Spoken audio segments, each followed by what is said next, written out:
Koronaa kutaa lammaffaa. Wanti amma guutumee hedduu darbatee jiru gadadoon dunyaa dhahee akka malee hunkuru. Wanti har'a addunyaa raasee biyya hurgufaa jiruu addunyaa kanaa kan bakka beeqattiru.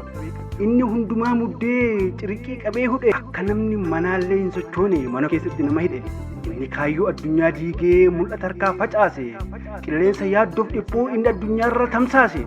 Akkatti sochii dhowwee inni funyoo malee gaadi'ee yaaddoon bariisise. Shakkiin qabaatiin biyyaa kun hunduu akka darbamu darbuu qofaayyuu miti barbaadameeyyu hin argamu.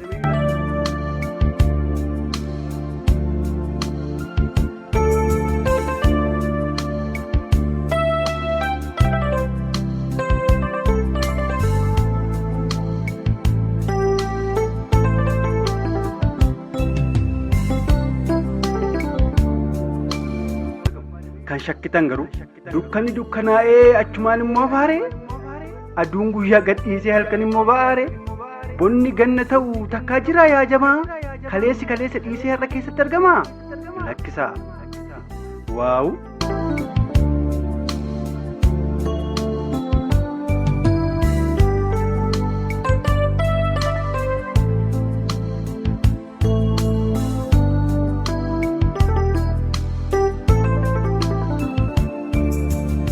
Lakkisaa kun takkaa hin ta'uus immoo hin danda'u kun hundumtuu hin darba innichi akkas bambanu.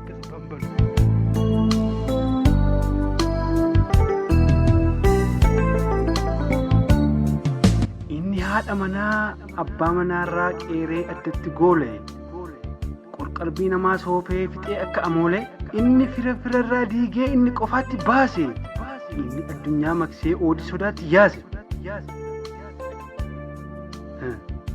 Yeroo dheeraa hin turu quba qabaadhaa biyyaa hunduu bilisa ba'ee akka waaqayyoon fayyadu.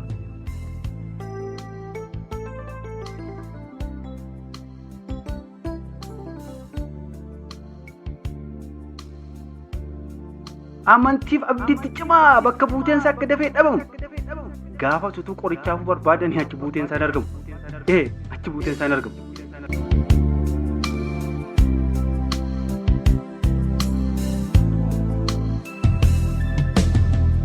Iyyaasuu Tarrafaa Fayisaan ilma keessan.